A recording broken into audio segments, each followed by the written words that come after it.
Alright guys, today I'm going to be tearing apart this transmission. This is a GM 318 Muncie 3-speed on the column transmission.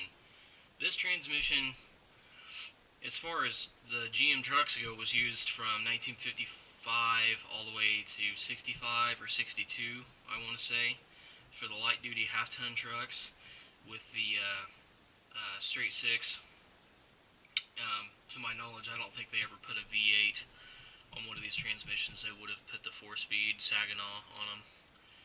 Now, somebody told me once that this transmission was a Saginaw 3-speed on the column. Well, it's similar to a Saginaw. It looks kind of like it, but the more research that I did on this transmission in particular, that's when I realized that this was not a Saginaw. And the reason why I know that is over here on the side cover, you've got 4 bolts. 2 down here and 2 up here. The Saginaw 3-speed on the column would have had 7 bolts on this side. So if you don't know what transmission you've got, just take a look at the side cover and that'll tell you if it's a Saginaw or not. 7 bolts is a Saginaw, 4 bolts it's a Muncie 3-speed like this. And then I have to add that this is the long tail shaft transmission.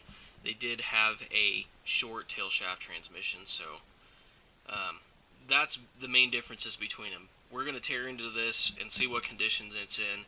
And I want to rebuild this one just because it's what I have on hand, and it's the transmission that came out of the truck that pairs with this engine. Alright, so I've just torn this thing open, and it looks better than I thought it would, actually. Let me grab a flashlight so you guys can see.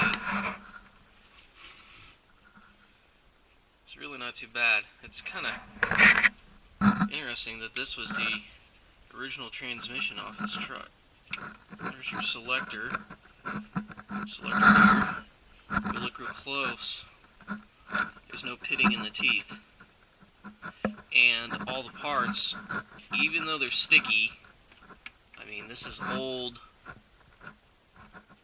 gear oil that's been in here a long time. Even though they're sticky, everything moves freely. Now, obviously, I don't have really enough power in my own hand to turn this thing over, but as far as neutral goes, there it is. The teeth will roll nicely into place. Now, it was leaking fluid, transmission fluid, or gear oil I should say, out of it when I found it. So that told me immediately that the seals were bad. And you can kind of tell right here on the lower edge of the seal here that it was leaking there. I have power washed this, so it does look a lot better than what it did. But there's 3 main pieces to this. I mean, you've got your middle gear body here, and then you've got your back tail shaft, and then you've got your input shaft up here, and this is what actually the clutch actually fits over, is this input shaft right here. And I think it's a let's see here, I think it's like a 10 spline. 1, 2, 3, 4, 5, 6, 7, 8, 9. I think it's a 10, 9 or 10. I don't remember. Anyway, it's a pretty common input shaft, and you can even bolt up these transmissions to old like 350 Chevys and any kind of Chevrolet block that's got that formation on it. That's kind of a common formation that bolts right up to a bell housing on a GM motor. So far so good. It looks pretty decent. I think it's going to be rebuildable, and I think we can do it. Now, I'm sharing this with you guys because I have never rebuilt a transmission before, and I honestly think that this is a good place to start because it doesn't, as far as transmissions go, it doesn't get a whole lot more simple than this, because you've got 3 forward gears and 1 reverse, and that's pretty much it. I mean, it doesn't have any synchronizers in it. It's pretty much just select the gear and go with a mechanical clutch. And so there's no, it runs on really heavy gear oil. There's no transmission fluid that pumps through a cooling unit or anything like that. I mean, this is real basic stuff here. And I acquired a rebuild kit on eBay for this transmission.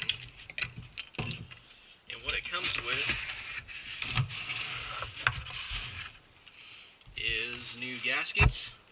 So this gasket will go in between the tail shaft and the gear body. That's a new gasket for that. This gasket in the middle here is for the selector cap and the gear body in between that. And then this last gasket goes behind this cover on the input shaft there. So we got those.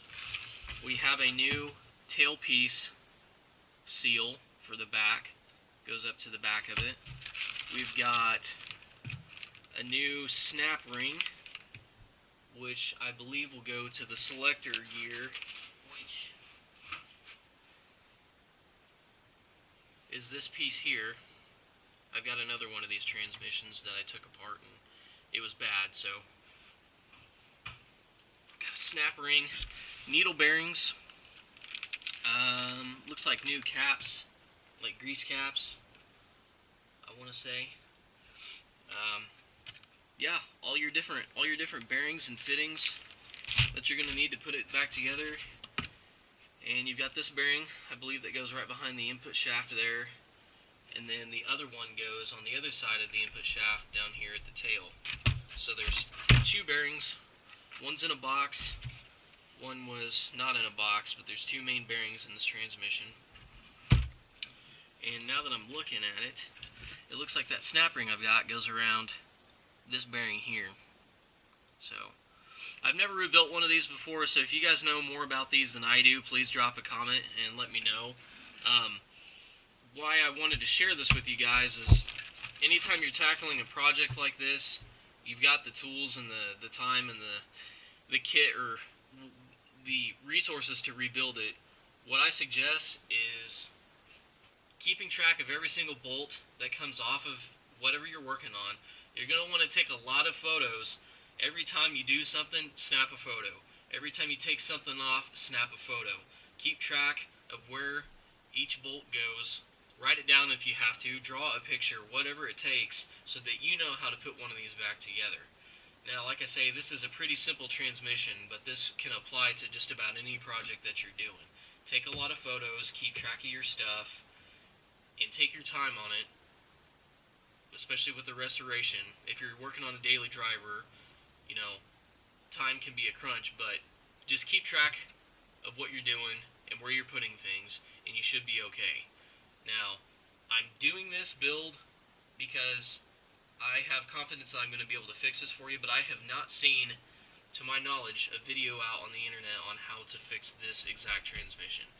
And it's really because nobody really wants to use these. I'm using this transmission just because it's what I have here, and I'm on a pretty tight budget. So, what the heck, for about $100, I can rebuild this one. I could probably have taken a transmission out of another vehicle and put it on the back of my straight six that I've got, but then I would have had to mess with the drive shaft and the angle of the rear end and everything else, and it's going to cost enough to rebuild the rear end that I've got. So I really don't have a welder or anything like that to do this kind of a build. This is pretty much just going to be a bolt-on, fly-by-wire kind of build. So anyway, once I get this thing apart, I will show you guys the rest of the build, and we will tackle this project and get it done.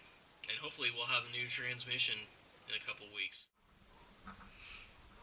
Alright guys, like I said, I was taking this transmission apart, and it looks like my intuition is kind of helping me out here, because it looks like, interesting. Well, anyway, we've got that first bearing in there that I was talking about, and then I was right. There's your snap ring right there. That goes in place right behind that bearing, and that's what holds that bearing in place right there at the input shaft. And there's the there's the brake in it right there above my thumb. So that's how we'll get the snap ring off. And it looks to me like there's a slot here and here, so we can get we're going to need like a wide fork kind of spanner and something to hold this with.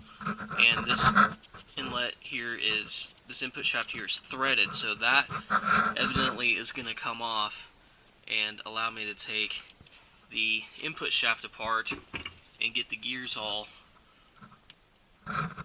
out of here. So far so good. It's not looking too crazy difficult yet.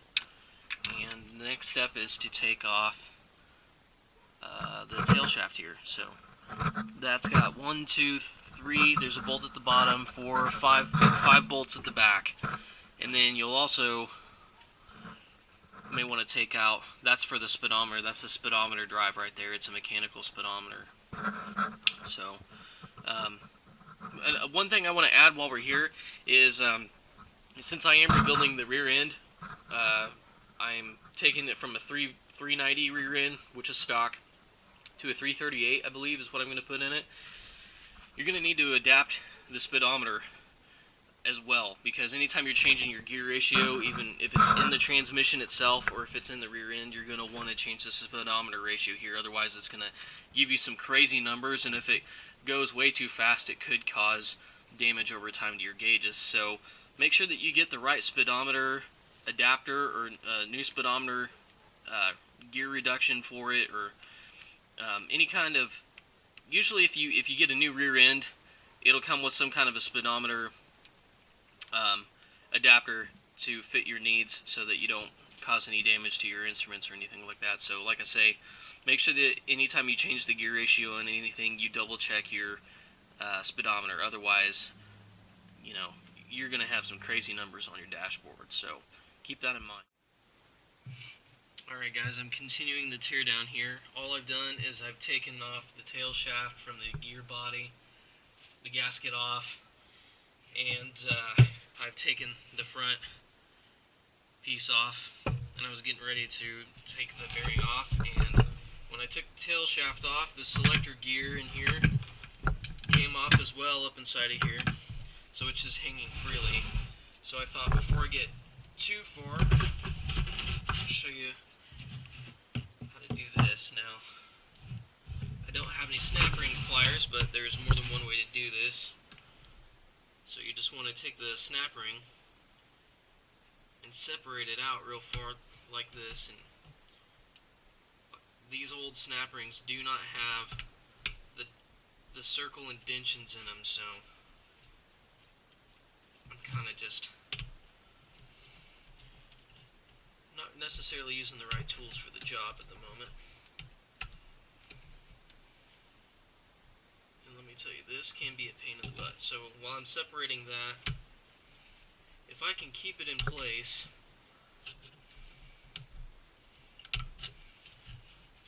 then I will take this other set of pliers,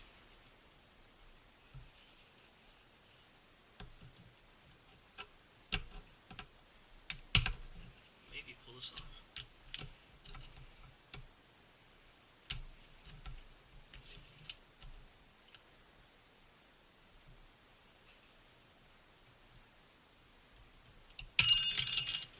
There it goes. So that snap ring holds this bearing in place, apparently.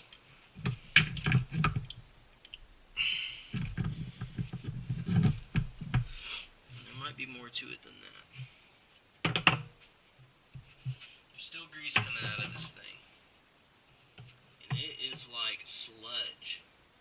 So we're going to have to definitely give this a parts wash.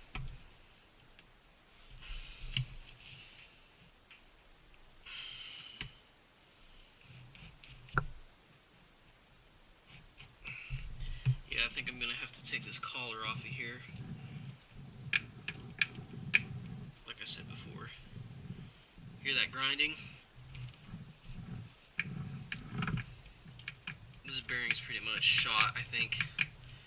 It looks like it's been leaking around the outside anyway, so it's a good thing we're going to replace it. Alright, so I've got the main input shaft off of it, and this is one of the bearings we're going to replace right here. And it spins freely, but as long as it's sit here, and since we got it open, we're going to go ahead and replace it. Now, like I said before, I'm going to need like a wide fork to spin this off, to get that bearing off. And then on the inside of here, we've got our needle bearings, the bigger ones. I think there's two different sizes. There's the smaller ones, and then these larger ones go inside this gear here on the input shaft. So I've got all new of those. Man, this thing is dirty. That's what happens when they sit for like 40 years. So, considering, it's really not that bad. And here's our selector gear. See, this thing with the input shaft is rotating. And then whenever you select your gears with the selector fork that's on this backer plate here, this fork will go over that gear like that and right along it, so that whenever you select a gear, it shifts it over like that. So between first and second, and then third, and then reverse is in there somewhere. But like I say, I mean, as many miles as this truck had on it, I don't know if the odometer rolled over once altogether, but I'm pretty impressed with how well this old transmission is held up. So it may just be a 3-speed on the column, but these old transmissions, they really don't make things like they used to. This thing is tough. So definitely gonna have to degrease all this stuff and give it a good bath. There's a bearing inside of here as well.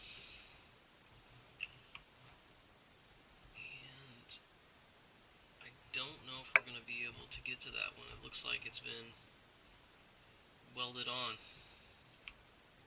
I don't know if that's a factory modification or not. Let me look at the other one.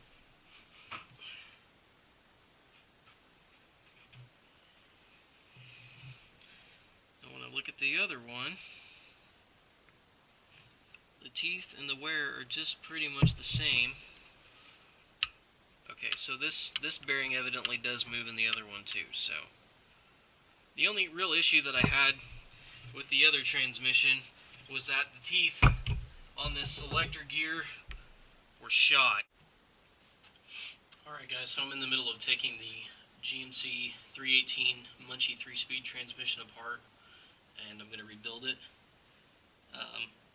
So last time you saw this tail shaft, this is the transmission that I'm going to use. And this is like a donor one in case I was missing parts for the other one. I'm going to make a good transmission out of the two. I've got parts of one transmission that are good and parts of the other transmission that aren't so good. So anyway, the last time you saw this tail shaft, I had it in about this position right here. I've got it all taken apart, but I wanted to show you guys how I took this one apart. And if you look real closely, this hole here is where the speedometer drive goes. And that thing comes out real easy. It was just put in the side of the transmission. There's a little O-ring in there, and it's just like a press fit up inside the transmission, just like that. The only thing keeping it in there is this little retainer piece. And I took that retainer piece off. It's just a flat blade screw that comes out of there. And then once you got that out, this, you kind of got to work with it a little bit,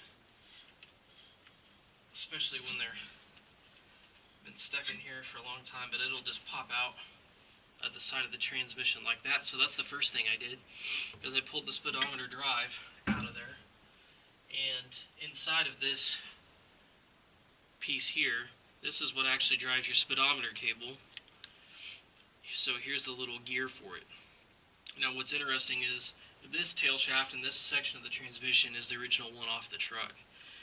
This one here, I think it came out of like a Bel Air maybe. They're both the long shaft transmission, so there's They had the short shaft transmissions, and then they had the longer shaft ones. But anyway, what's interesting is the transmission that I bought versus the one that came off the truck. The one that I bought has a steel gear to drive, speedometer drive gear in it, and then the other one, the original one, has a nylon gear in it. Now, I don't know if they would have put nylon ones in them from the factory, or if this transmission has been rebuilt once before and they opted to put a nylon speedometer drive gear in it. That I'm not sure. But since I've got this thing all apart and I want it to last a long time, I'm gonna obviously opt for the steel speedometer drive instead of the nylon. So after I took that apart and got that off, there is a bearing that is around the shaft here up against the tail shaft, and it comes off. I'll show you real fast. It comes off with a snap ring, or a lock ring I should say, and you can see it right there by my finger. You've got to separate those two pieces, and that'll pop apart, and that'll pull that bearing out, which allows you to pull the entire output shaft, input shaft out of this tail piece. So once you have that bearing out of there, that whole assembly will slide out, and the only thing that's left is the tailpiece housing and this seal back here, this main seal back here. So taking that all apart, that got me to the inside. And when I got this is the final product. Like, when you take this all apart, this is what you're going to end up with, is just the input-output shaft. But just because I've lubed everything up, I'm going to put this back together real fast and show you how it would have came out of the transmission.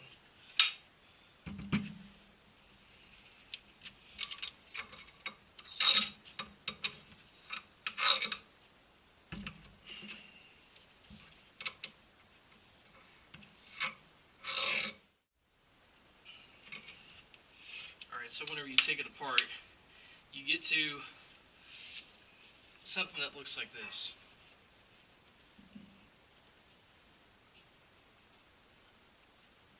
So what you're seeing is, this is the speedometer drive, the worm gear that drives the speedometer, and it's just pressed in.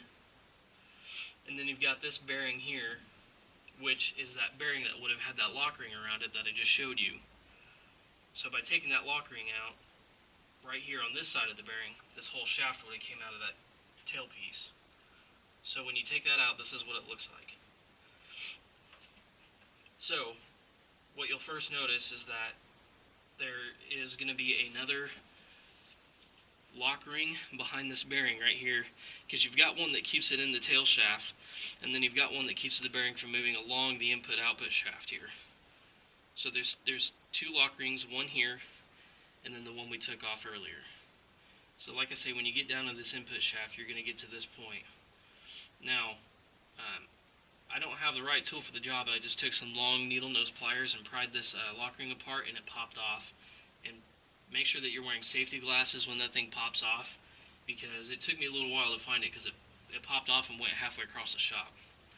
So anyway, that comes off, and since this is all a press fit, that speedometer drive worm gear will just slide right off. You may have to force it a little bit, and when I say that, you don't want to do it too hard, but you can work that bearing loose and just kind of use this gear and this bearing as kind of like a slide hammer, just a little bit, to pop it apart. And then you'll get that main bearing off, and then the final gear will come right off as well. So that'll all come apart, and then like I say, you're left with this input-output shaft at this point.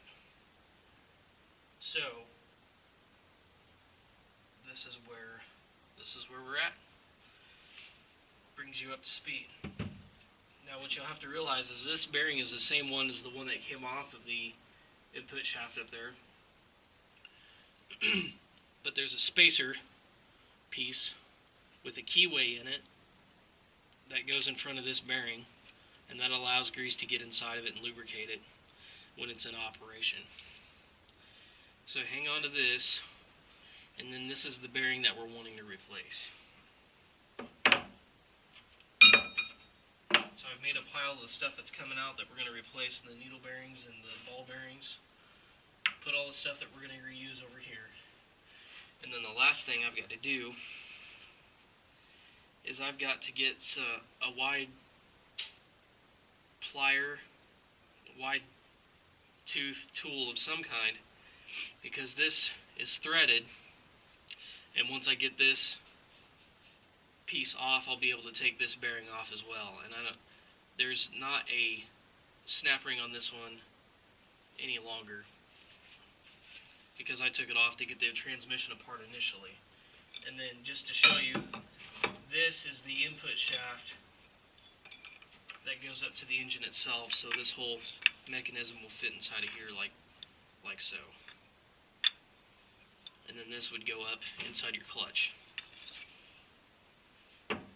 So the last thing I've got to do to get this transmission completely apart is to take off this fitting right here.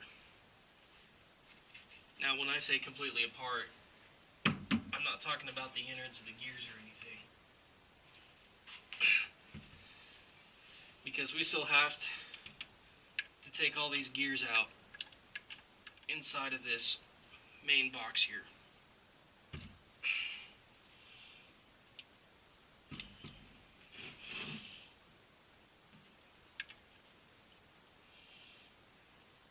And to my knowledge, it's just a press fit.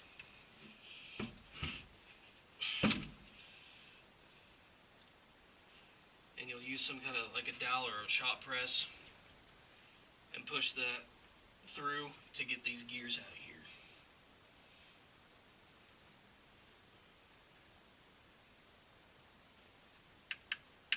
But everything moves free and none of the teeth are pitted, so.